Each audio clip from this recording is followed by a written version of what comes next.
So welcome back students for the revisional module.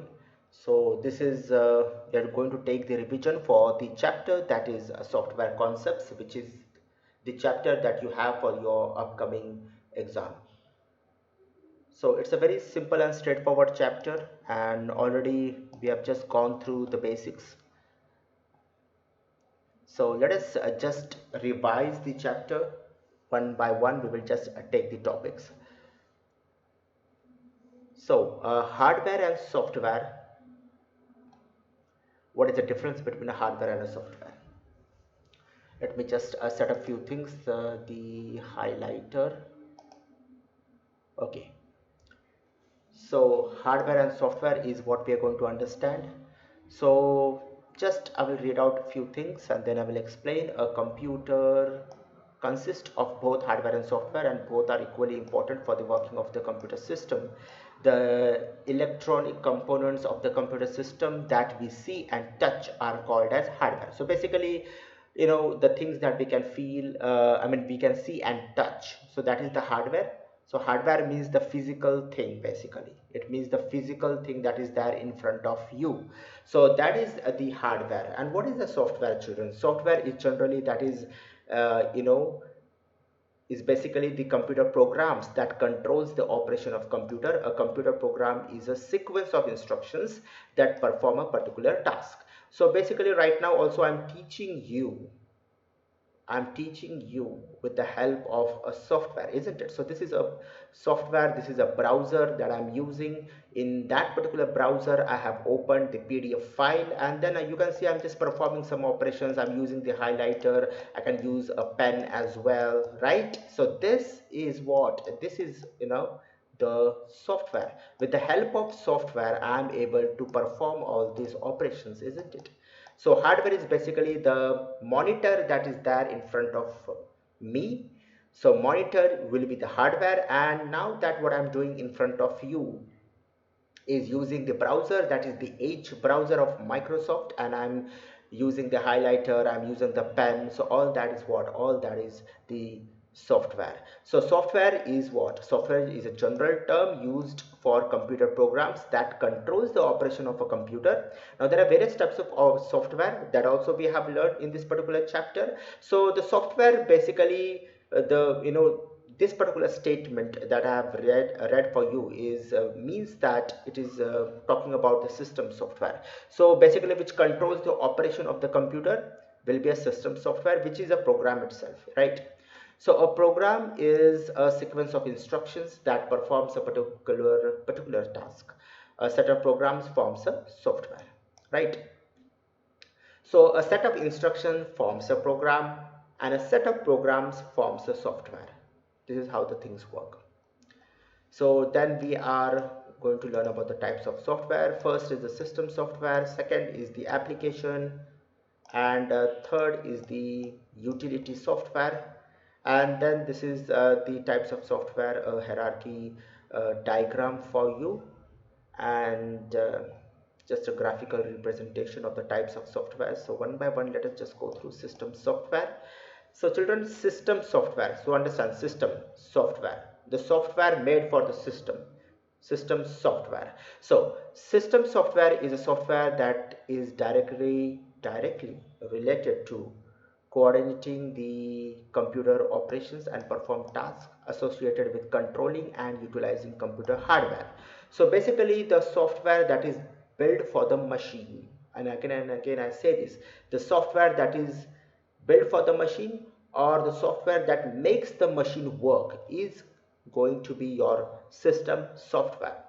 Example is your OS, that is your operating system, isn't it? So right now, which operating system am I using, children? I'm using, this is the Windows 10 operating system, right?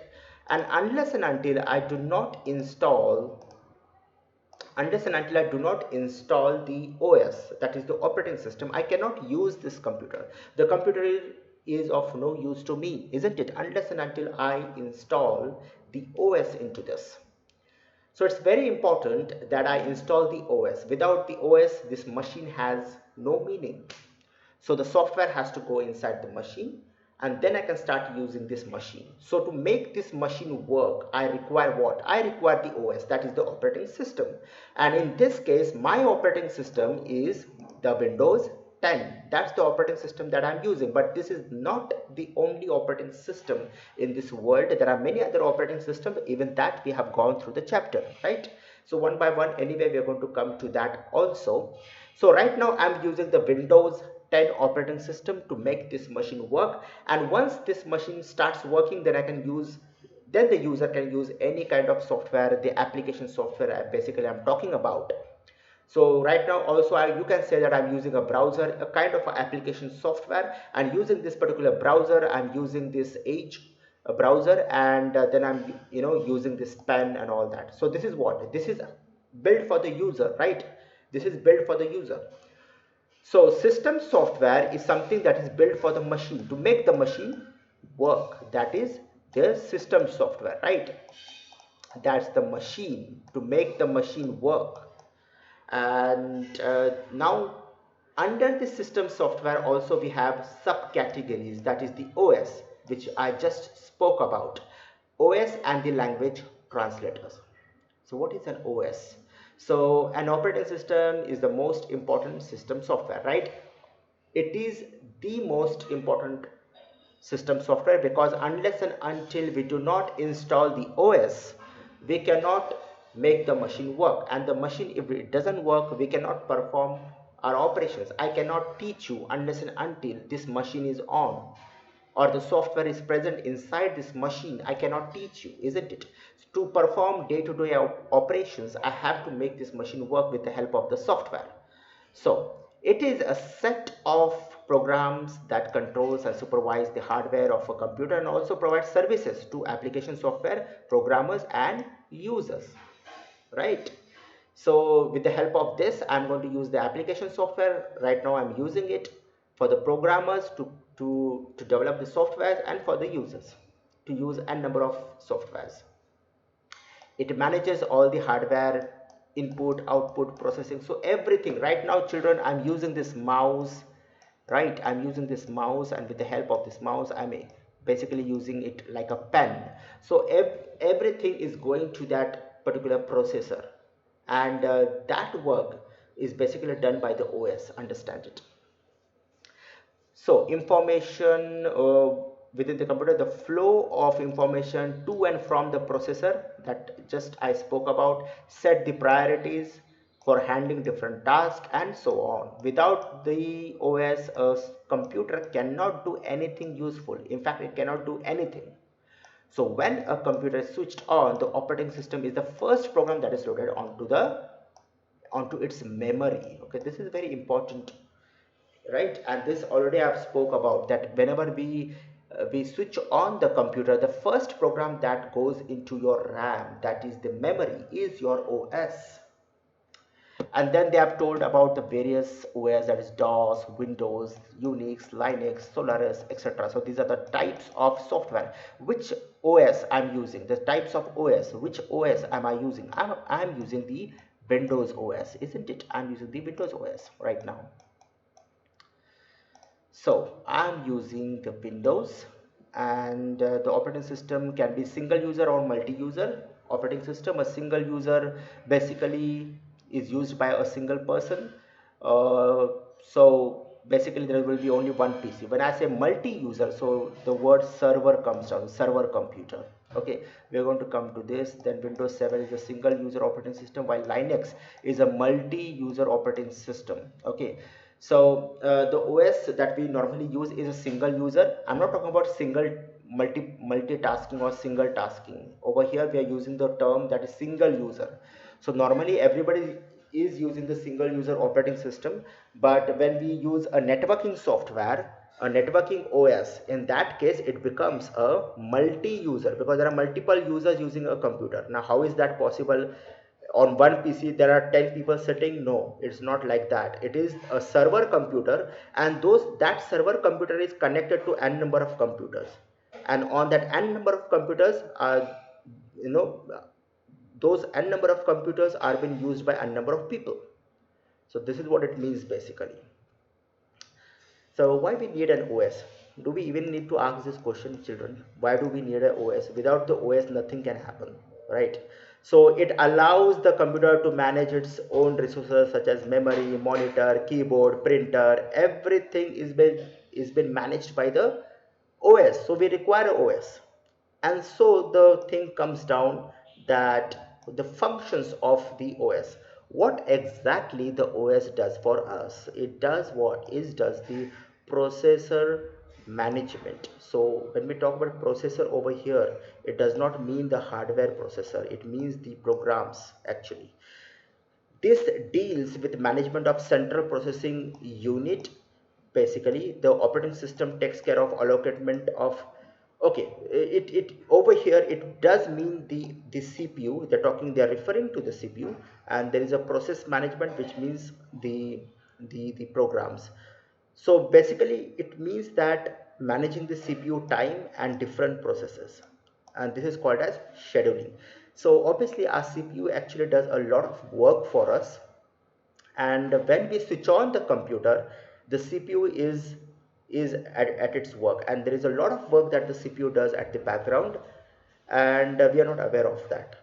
So there is a lot of things that takes place at the background, and all that is been managed by the OS. So basically it is called as scheduling. So there are two types of scheduling, there are two subcategories again. That is a priority scheduling. What happens in this, each task is given a CPU time according to the priority, so assigned to that task. The program with higher priority will be given the CPU time before a program with a lower priority. So obviously if there is some program which requires immediate action to be taken, so that program will be given higher priority, and the rest of the programs will be given lower priority. And such a program will be given higher priority, which means that the execution of the program will take place first, and then the other programs will be given the chance. So that is the meaning of the priority scheduling.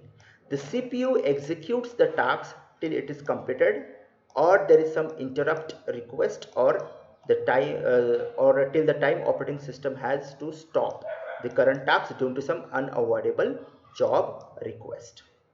Okay, so that is what, that is priority scheduling. So what is priority scheduling, children? In priority scheduling we give priorities to the programs.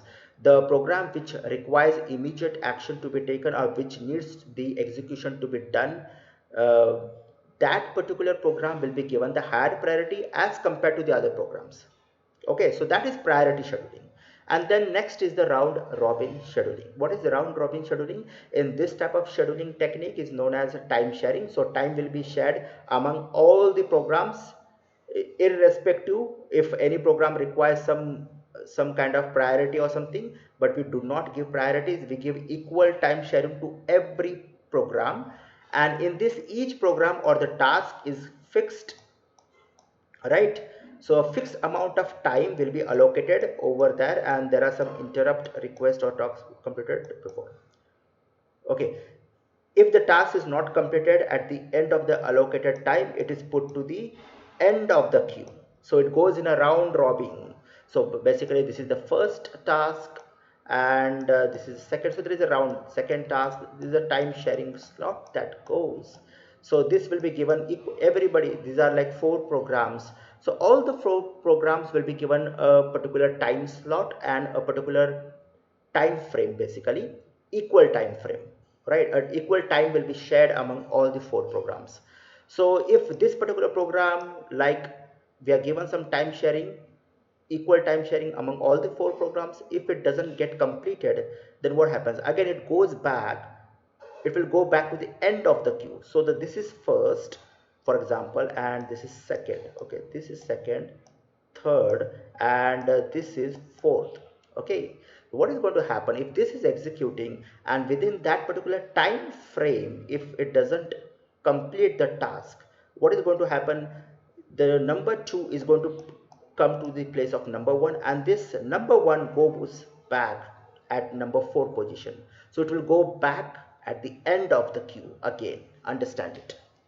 Okay, and then again it will have its turn, it will get its turn before After the first, second and third gets done with the job, and then it will means their time sharing is over, then the again it is going to get back to the CPU. So that is round robin scheduling, children. Okay, this is how it works. Round robin, equal time will be shared, understand it.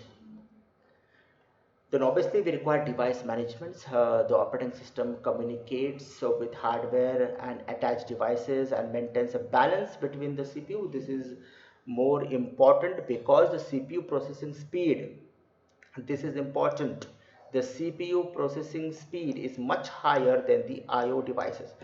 Example, I have a printer attached to my PC.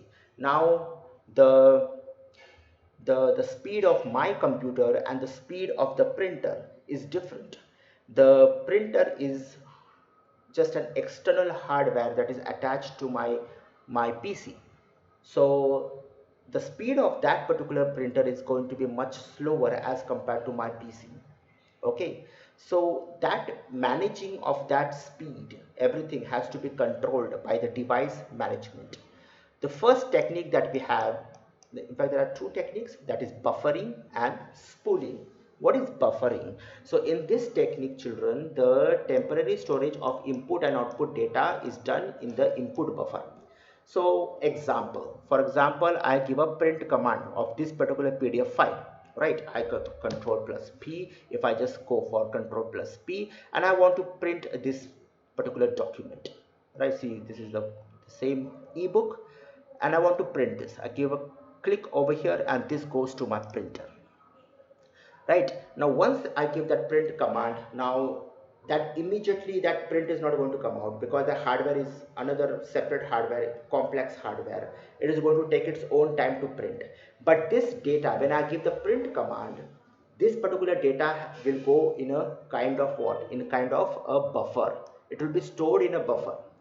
Once the signal for the input or the output is sent to or from the CPU respectively, the operating system through the device controller moves the data from the input device to the input buffer. Okay, from the input device to the input buffer and for the output device to the output buffer. So basically if I give this print command to the computer, so it is going to go from my output device to the output buffer.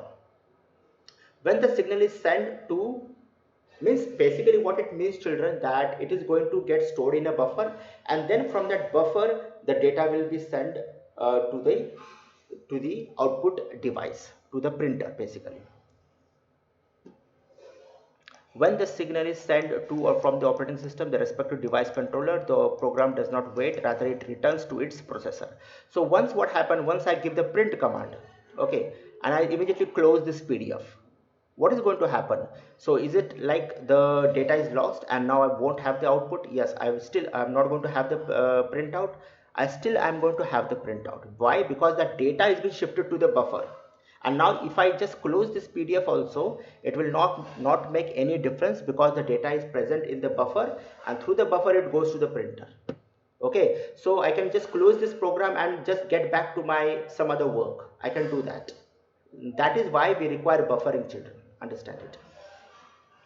So then you can read out the things, children, and then spooling is another important thing. That is this is a device management technique used for process of different tasks on the same input output devices.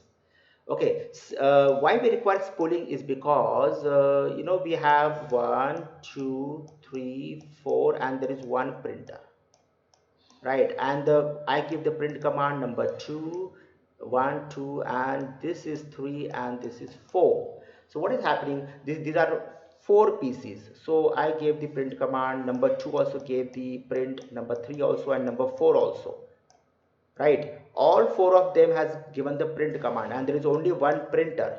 So obviously some kind of scheduling has to be done over here. This was the first print command, this was the second, this was the third, this was the fourth. So we require a spooling for that. Okay, we need to just manage those print commands. So this is a device management technique used for processing of different tasks on the same input or output device. So this is the same input or this in this case this is the output device, that is a printer, and there are 4 print commands from the 4 different PCs.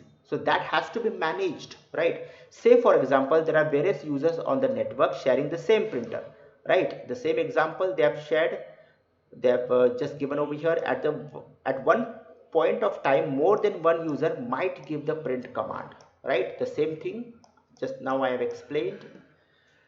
The speed of the printer is very slow as compared to the CPU processing, so the operating system temporarily stores the data of every user on the hard disk of the computer to which the printer is attached. Okay, and then the individual user needs to wait for the printing process to be completed. So obviously children, if number one PC, this is the PC number one, if this has given the first print command, so obviously he is going to get the first printout, and then the number 2 PC gave this next printout, so he's going to get the next printout. So that's scheduling, that is called as spooling. That is simultaneous peripheral operation on line, so in line basically. Okay, right? So we require spooling children. And then comes children memory management. This is the only complex part of the chapter, I guess, and then rest of the part is pretty simple and straightforward. What is memory management? Just now, okay, I told you that OS is, just a while ago I told you that the OS is the first program that gets loaded onto the memory, isn't it? So in a computer, both the CPU and the IO devices interact with the memory. When a program needs to be executed, it is loaded onto the main memory, that is the RAM, till the execution is complete, right? So right now I'm working on a PDF file. It is kind of a program. So this is going inside the memory. It is still present in the memory unless and until I close this. If I close this, it will be removed from the memory. Now obviously we require memory because every program that you execute or you start, that goes into the memory, and from memory the CPU will fetch the instructions and it will decode, it will execute it. So obviously we also have hard disk, which is also a memory, and RAM is also a memory. RAM, which is the main memory, a primary memory, and hard disk, which is called as the secondary memory. Both these are memories. So why do we require these both memories, separate memories? Why can't we just use the hard disk for the execution of the program also? That is not possible children, because a hard disk is a complex device, and it is, as compared to the RAM, it is pretty slow. RAM is a fast memory, pretty fast. So once the program is loaded onto the RAM, the execution of the program will take place fast. And that's the reason we have RAM as a separate memory. So the first technique that we have is a partitioning technique. The total memory is divided into various partitions of the same size of different sizes. I have explained this pretty nicely, that if this is a memory, right? So what happens is, uh, so if the total memory is divided into various parts of the same size or different sizes, this helps to accommodate number of programs. So this is by default. What happens is, in the memory the OS is anyway present, right? After that I'm using this PDF program, so it will be loaded onto the memory. The next program, third program, there are many programs that are running at the background as well. So everything gets loaded onto the memory, that is the RAM, one after the other. So partitioning, what it does, it total memory is divided into various parts of the same sizes or different sizes, depends. Okay, this helps to accommodate number of programs in the memory. The partition can be fixed, that is remains same for all the programs. Now if the partition is fixed, so obviously the programs are small, of smaller size or of bigger size. In that case, even the programs are been partitioned, understand it. Okay, we also break the programs, and that's the reason children, in today's time, any software that is developed, it is developed in form of modules. Modules means parts, you can say, in form of parts, so that the memory management is also proper for that particular program or software. So program is variable, memory is allocated when a program is loaded onto the memory.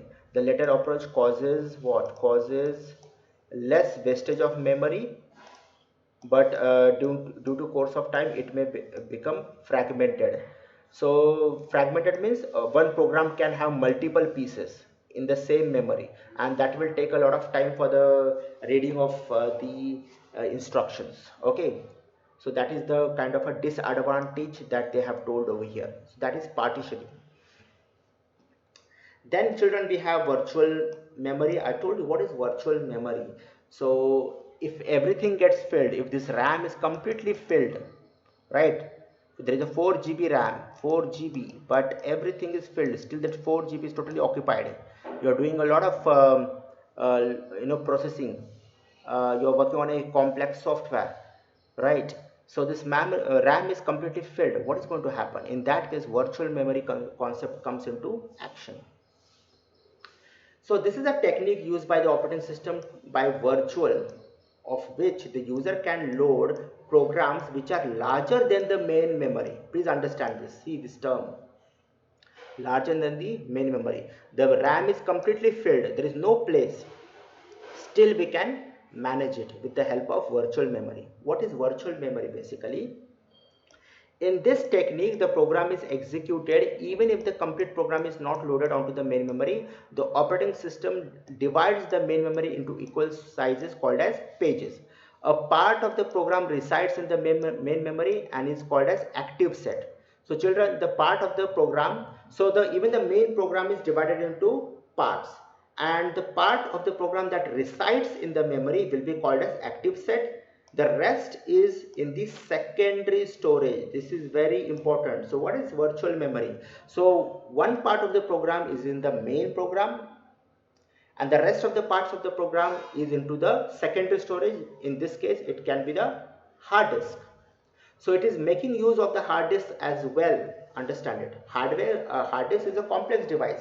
Reading the data from a hard disk, it takes a lot of time to as compared to RAM, but still it is using making use of the hard disk in the form of tracks and sectors or blocks. Okay, but when the RAM is completely filled, in that case it will apply the virtual memory technique, and in that case it is going to make use of your secondary storage device. So the computer puts everything behind that your work should not get affected and the system keeps on running. That's the main purpose of this. So how does it does children? With the help of a PMT, that is page map table. So rest of the pages are in the secondary storage, and there is a page map table that maps the address of the secondary storage and the main memory. This also children, I have explained this in detail. Then we have the file management. File management uses the fact table, that is file allocation table. As I said that if there is a C colon, right, under C colon I have one folder, under this folder I have another folder, this has one file and a folder, right, this has a file and also a folder and subfolders and so on. So there is a lot of complexity. A folder will have subfolders, even that folder will have subfolders, files.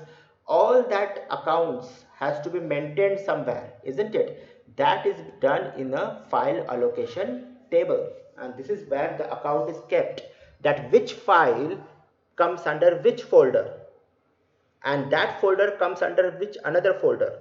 So under which folder does it comes? So all that account is maintained with a file allocation table. Understand it. So that is about fat, and then the types of OS. So this is the only complex part of the chapter children. Rest of the part is very straightforward, I guess, right? So then comes, okay, types of, it was over here,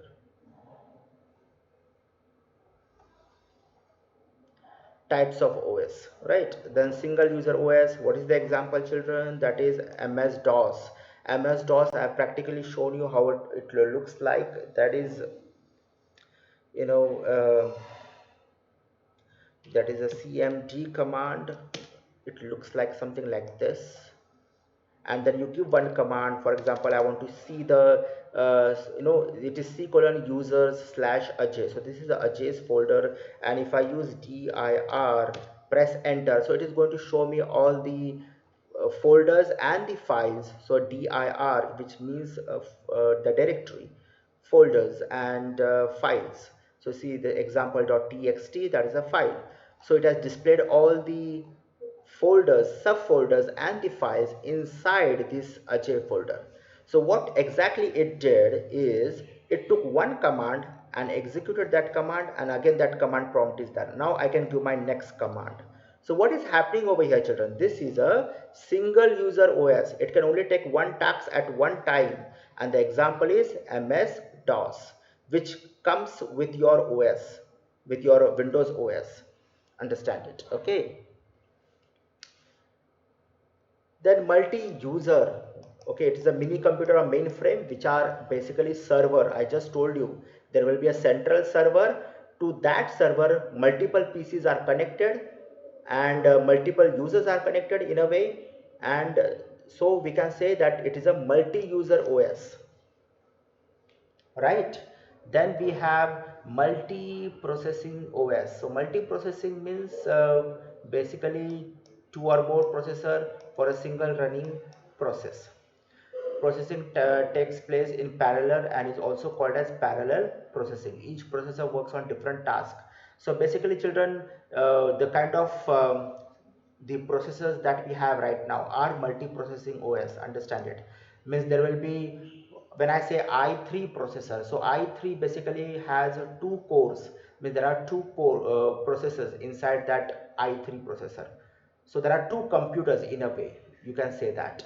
So if there are two computers, so two computers can work on two different tasks, isn't it?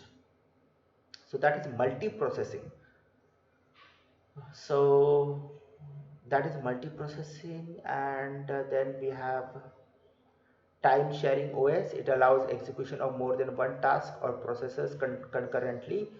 For this, processor time is divided among different tasks. The division of time is called as time sharing. So the same technique of a round robin scheduling technique, it is the same technique, children. Then real-time of OS, it is a multitasking operating system designed for real-time applications like robotics. In this type of operating system, the tasks have to be done within a fixed deadline. So it is basically used for robotics. Okay. Then we have the distributed OS. On the network, data is stored and processed on multiple locations. The distributed OS is used on network as it allows you sharing of data files to access from one machine to another. So it is the same thing, children, distributed OS. So a distributed OS will be also multi-user OS, understand it. Okay. And then the GUI, that is interactive OS. So is our Windows operating system a GUI, children? Of course it is a GUI, right? It gives us the graphical user interface. So it is giving me the graphical interface. It is giving me pictures. It is, see, this is a folder. I can say this is a folder. If I have to open this, just go with your mouse and double click and it will get open, isn't it? So this is a graphical user interface. So rest of the things are pretty straightforward and simple, children. And then the commonly used OS are, children, is Windows, Linux, Bosch, that is Bharat operating system. This is developed in India. Linux is a free and open source, right?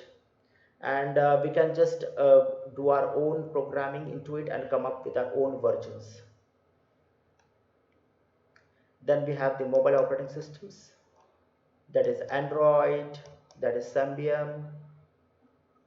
Language processor is very important, that is interpreter and compiler. Assembler is also one of the translator which converts the assembly language into machine code. Then we have compiler, which you know converts the entire program that is into high level language into, it will convert that into machine level, because computer only understands the language of 0 and 1. Now since we have done the number system, So you know that machine only understands the language of 0 and 1. So compiler basically will take the entire code and convert that into object code or the executable code, which means the machine understandable code. Interpreter will also do the same thing, but it will do the same thing but line by line. It will do it line by line. This will do it at one go. Then we have the utility softwares, disk fragmenter, backup, compression, etc. Antivirus software.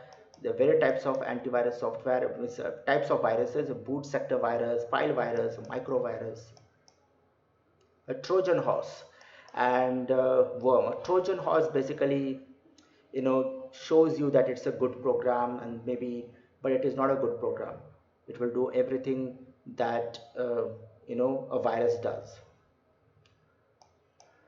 And there are some similarities, some other features are given over here. Disk defragmenter, I've explained this. This is very easy to understand. And then there was an application software. What is an application software? The software that is built for the user. Example what? Example MS Word, that is a word processing software. MS Word, right? MS Word, not only MS Word, right? We have others like presentation, that is what? PowerPoint, PPT, right? PowerPoint presentation. Then we have spreadsheet, example, Excel. Everybody is aware of these softwares. So these are all application software that is built for the user, and the DBMS software for storing the data. And then there are some customized software which is built for some special purpose, like inventory management, school management system. So every school have their own software. Even our school have their own software, isn't it? Payroll system for generating the payments for the employees, financial accounting for managing the finance, hotel management for managing the hotels, reservation system, various types of reservation systems we have for reserving the train ticket, the flight ticket, the movie tickets, like, right, like a book my show. So these are all reservation system. Then weather forecasting, right? Weather forecasting, we have these apps. Everybody has the weather app in their mobile, so which helps us to understand the forecast, the weather for the coming week or for the coming month, right? So this software makes it possible to forecast the weather for days or even for months. And then we have the open source concept, that is priority, shareware, freeware, open source, and a completely free software. So that's, children, about it. So I hope this is pretty simple to just read a proprietary software which you requires, you require to pay for this, right? You got to pay for this. Shareware is basically a software for trial purpose that the user is allowed to try for free for a specific period of time. It is usually downloaded from the internet. When the trial period ends, the software must be purchased or uninstalled. Freeware is free of cost and usually bundled up with some operating system or any other software. Freeware includes Microsoft Internet Explorer, which comes bundled with any Microsoft operating system. So it all comes along with your OS basically. The author of the freeware software is the owner of the software, though people may use it for free. The source code is not available. So that's the main point, that the source code is not available. So the modification can be, no modification can be done. Then we have the open source. Open source is something which gives the user the freedom to use the software for any purpose in any manner. They can be used, modified, or even redistributed. Means you can resell it basically. You can sell it to anybody. You can develop your, do some modifications. In simple term, it can be freely used, but in may not be free of charge. The source code is freely available to the customer, like Python, TuxPaint, etc. are one among them. Then a free software, this type of software is freely accessible and can be freely used, modified, copied, or distributed by anybody or anyone, and no license fee or any other form of payment need to be made for the free software. The source code is also accessible in case of free software, right children? So that's the end of the chapter, children. So please study, it's pretty simple, and the questions are going to be in the form of MCQ. So please read all the complete chapter, okay, and be prepared. So that's it, children, and then I'm going to open the window for your doubts. So if you have any doubts, children, please ask your doubts. Asking questions is very, very important for learning. Okay, so that's it, children. Bye for now.